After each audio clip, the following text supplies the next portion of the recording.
Welcome to the 1110 Leadership Podcast, where we tackle issues at the intersection of leadership, faith, and culture. I'm your host, Rob Shields, Vice President of Strategy at 1110 Leadership, and I'm joined by my co-host, founder and CEO of 1110 Leadership, David Spickard. Proverbs 1110 lays out a bold and countercultural vision. When the righteous prosper, the city rejoices. We're here to ask, what does it look like practically to be this type of leader?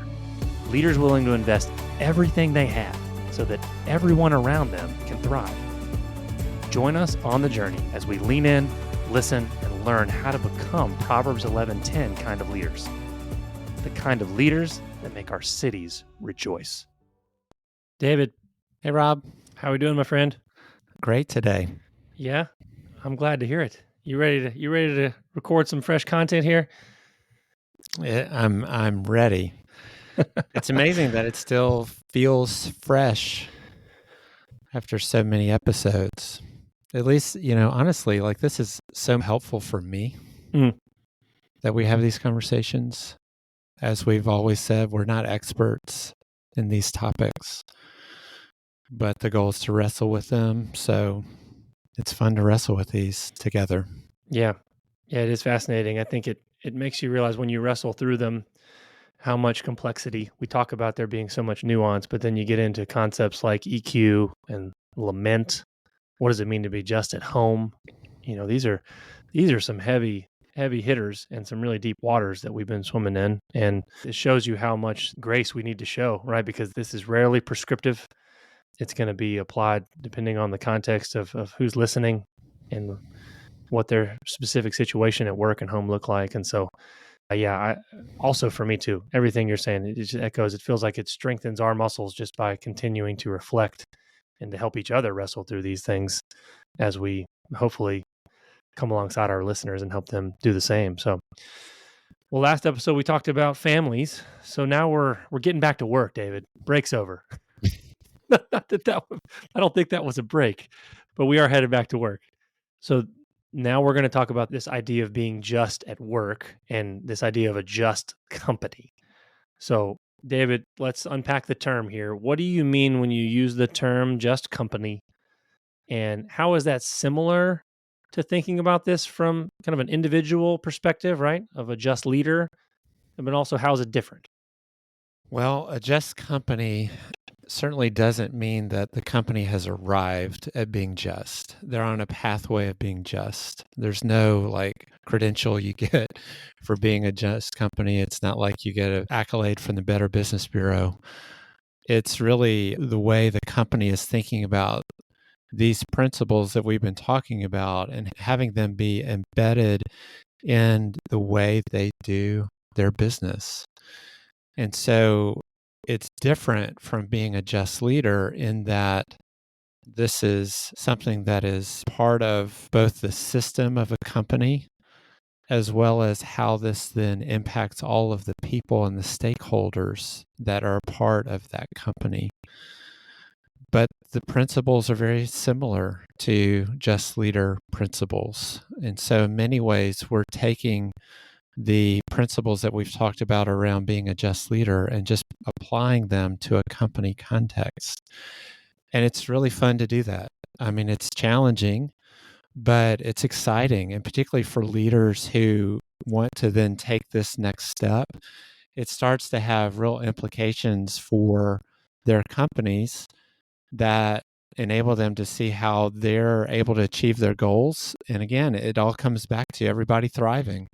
Having a thriving workforce who loves coming to work, having work that's having a thriving impact in the cities and the communities in which they operate. And so it's really fun for us to be able to take this and then make this something that becomes a part of a company culture. Mm-hmm. Yeah, I think I'm going to contradict myself, 5 minutes into this episode, because we talk about how much nuance there is, how much gray, how complex this is, and it's situational depending on the context. And, those who are maybe more type A and really like lists are just clawing their eyeballs out on some of these episodes. I bet, just tell me what to do. And we constantly resist doing that. And yet And yet, if they've stuck with us here on episode 23, we made a list of the qualities of a just company. And we got some listeners that are like, finally, please show me the PDF, right? So obviously, we would put a lot of qualifiers to these things because they still are based on your context. Some will be more relevant to some listeners than others. But David, share about this list that we have come up with, and specifically some of the ones that kind of rise to the top for you. Give us a sample. Which ones stand out to you? Yeah, well, these qualities are under the banner of the 4 qualities of a just leader: see the whole playing field, build cultural competency, give power away, and take bold and courageous action. So underneath each of those 4 categories or qualities, we have a number of other qualities that we have listed both for just leaders and then for just companies. So if you take, for example, seeing the whole playing field, what does it look like to see? See ourselves, see others, see our community. There's a lot of things then that you can apply to the workplace around a company context. First thing is a company that is just takes tangible steps to assess itself and to have leaders and the people at its company be assessed. So they have a regular rhythm of assessment. Another is just listen. They create an environment where leadership actively listens to employees from all levels and, when appropriate, communicate back to them on a regular basis the steps that they are taking to address their needs. So just creating a context where people feel known and heard and listened to. The other is seeing your community, being connected to the places where you operate. Some companies are just local and others operate in a variety of different places and locations. So where it makes sense, knowing the history of the community in which you operate and understanding how it became what it is, what are the challenges of the community, what are the opportunities of the community, and how might your business be a real blessing to the city. Cultural competency, there's a lot we can talk about there, particularly as people are thinking through how to build diversity and create environments where people feel included. Just companies think about that. They might hire people across cultural lines and equip them all to lead. They might do some particular intentional steps to make sure people have a sense of belonging and that they can be their full selves when they come to work. Giving power away is around decision making, and you could further decision making for people who are in places where they're closer to the needs and not just simply have top-down decision making. Some companies might even think about giving a power away by taking steps to reduce executive level salaries or putting a cap on them so that we make sure we're paying livable wages for our employees, or that we're paying people above industry standard to make sure that we're being just. And then under the take bold and courageous action, there may just be some real steps that companies are taking to address an injustice in their industry, or to do something that's outside of the box as it relates to addressing something that's just really broken within their corporate environment. So that's a quick summary. There's many that we can unpack to give a sense of how this then translates to a company context. Yeah, and this is cyclical, right? I mean, you talk about the importance of needing to do assessments. Oftentimes that can feel optional for leaders in a business context, but one thing that often is never seen as optional is making goals and making a plan. And I talk about the strategic plan for their year or their 3 to 5 year plan, 10-year plan. David, when we think about pursuing justice in the company context and trying to be a just company, talk about why this oftentimes fails to integrate into the strategic planning process, and what are companies and leaders really missing out on when that happens? Yeah, most companies think this idea of being just, or a lot of them are thinking about it in terms of DEI plans, diversity, equity, and inclusion plans. because most of the time when companies think about this, they're thinking about diversity as it relates to impacting issues of justice. It's usually a separate initiative apart from their core strategic plan. It's something on the side. And that's either because they haven't made this a part of their culture, or that it's just so new that they don't know how to integrate it. And they feel like it's, in many ways, a box that they need to check for a variety of reasons. But our goal when we work with companies is to make sure that this is fully integrated. If you've been listening to our podcast over these last 23 episodes, you understand we say things like both and, become baked in, have it be a part of who you are versus what you do. It's the same thing. Our goal is to help companies think about making their goals just, all of their goals, not just these goals over here are not just and those over there are just, or these goals over here about DEI and diversity, equity, inclusion, and those over here are not, so it's meant to make sure that this is part of the culture of a company.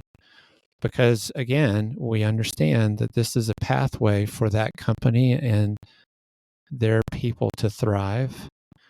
And it gives the opportunity for them to help their communities thrive in which they work. Yeah, another term that I've heard you say often, this concept of whole life stewardship. And so what does that look like individually? What does that look like to pursue as a company? Whole company stewardship. I love that you're saying it. It activates the whole plan. It's not this JV plan over here that we, if we really have a lot of extra time on our hands, we'll go reflect on that. But the varsity plan is what gets all of our attention. This is knocking down that wall and really not creating that false dichotomy. So let me make this personal for a bit, because I feel like obviously when we're talking about pursuing justice in the context of a company setting, this is a discussion that usually involves leadership of said company. David, what pre-work is required on a personal level before leaders can really come into this conversation ready to engage with this idea of being a just company? Read The Just Leader, Thriving in a Fractured World. That was a softball. Well, I've written a book called The Just Leader. And, it covers what we've been talking about over all this time. And not to have a shameless plug for the book, but I think it's good foundational reading to help make this come alive for a leader first. Because what happens is a leader needs to wrestle with these issues, him or herself, and then do it with their colleagues. And it's hard to have them people own this with a leader. That's a step that we take with the leaders that we work with when they're so passionate about this and want to pursue this for their company. But their colleagues, their peers, their fellow leaders haven't had the same experience. And how do you then, begin to have them take ownership of these ideas at the same level? It's really challenging, and it just takes time. And, listening to things like our podcast or, the other resources that we've talked about can be really helpful.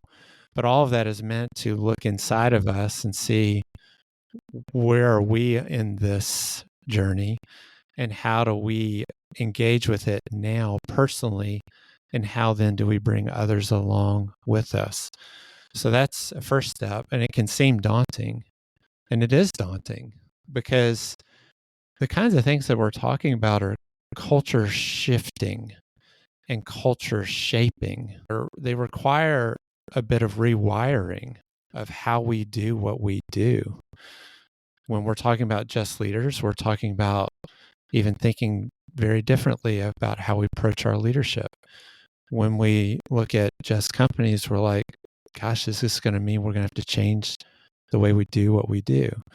In some cases, yes. In some cases, no. But we have to be at a place where we're willing to look at that and see that we have to believe, in order to enter into this process, that the outcome is far greater going through this than it is if we just do nothing. And that is the pre-work, both for ourselves and with our teams.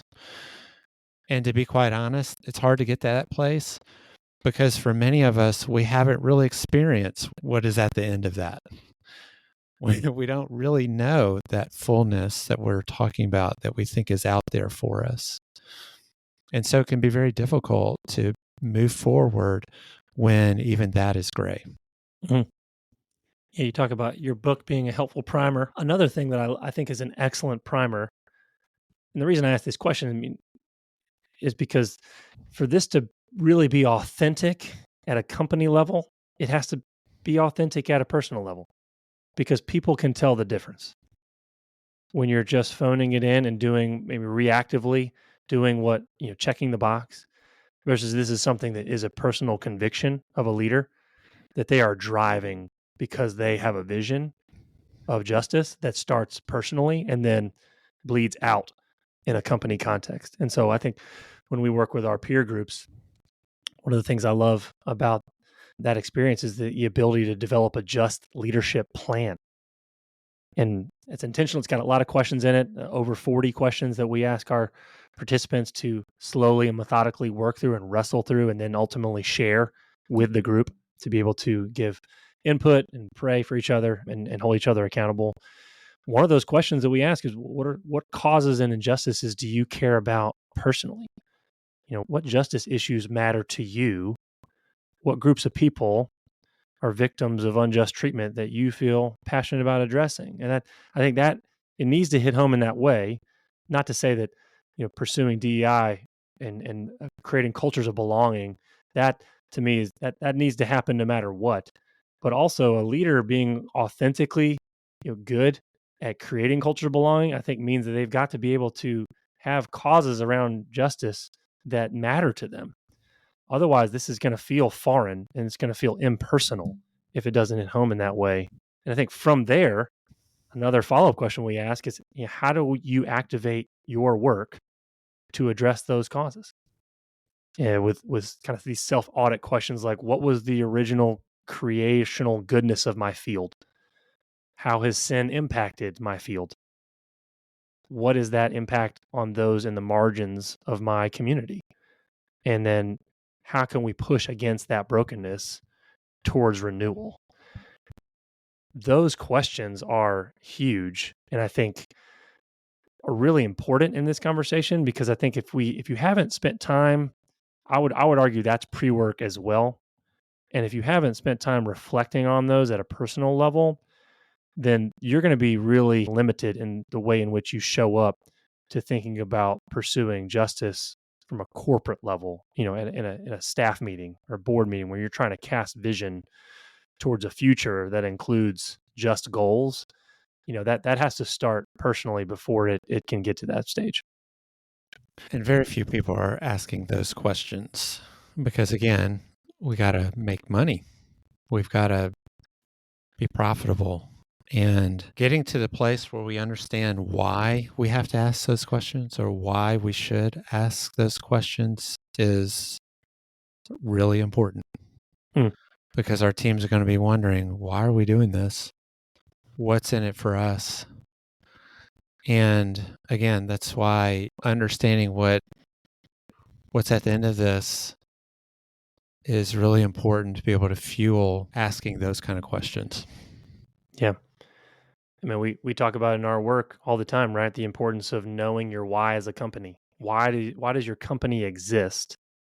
Which even connects back to our previous episode around families, is this outward orientation, right? The importance of having an outward orientation, disadvantaging yourself to advantage others and advantage the community and the most vulnerable and marginalized in that community.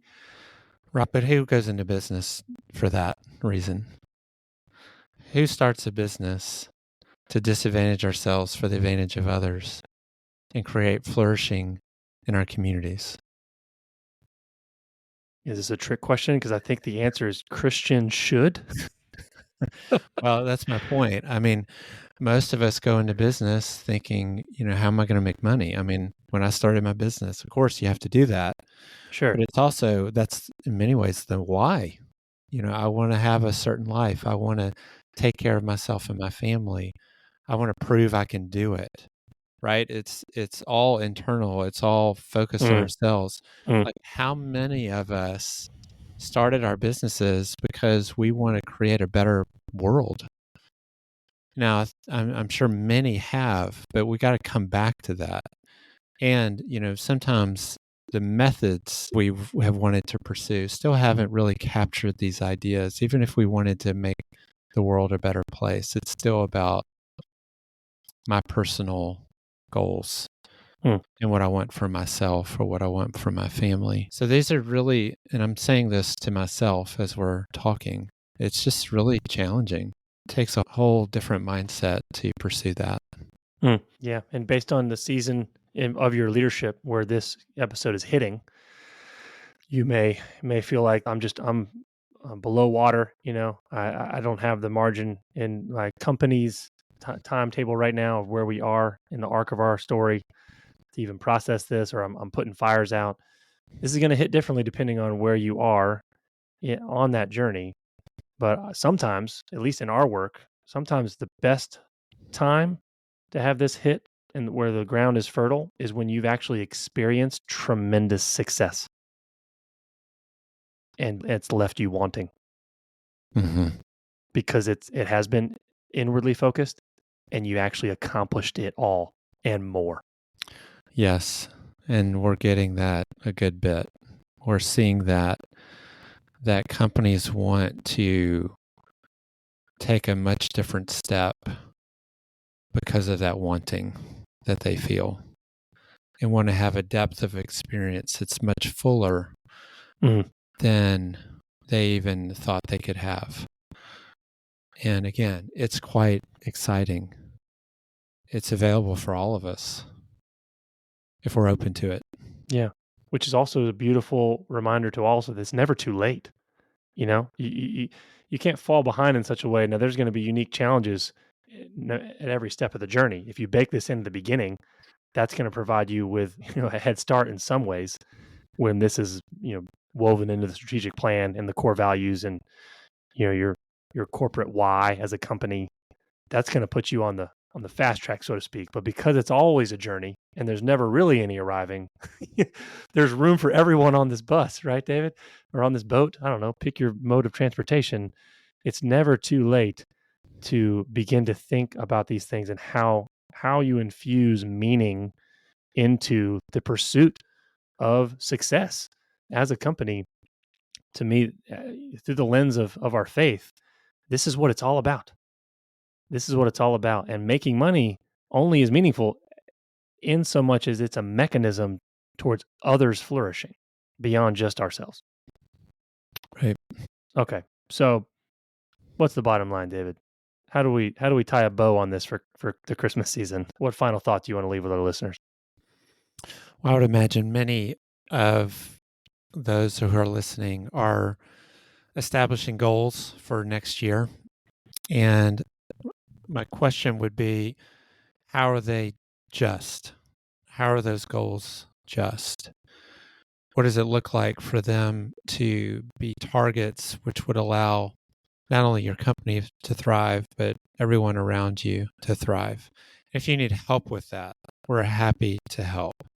Think through how these ideas can be integrated, embedded into your work so that in your strategic plan and what you're hoping to achieve for next year, what it means to be just is fully a part of your company focus and direction and ultimate outcome. So that's my bottom line. That's a good one. Well, we're going to keep going on this journey. 2024 is coming, but we're not quite done with 2023. Got a couple other exciting episodes coming down the pipeline, so stay tuned. Until next time, my friend. Thanks, Rob. To learn more about 1110 Leadership, visit our website at 1110leadership.com.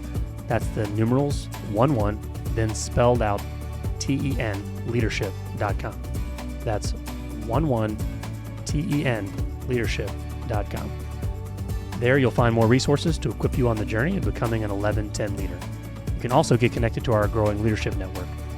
If you've enjoyed this episode, share it with a friend. To help others find us, you can also rate and review us on Apple Podcasts or wherever you listen to podcasts.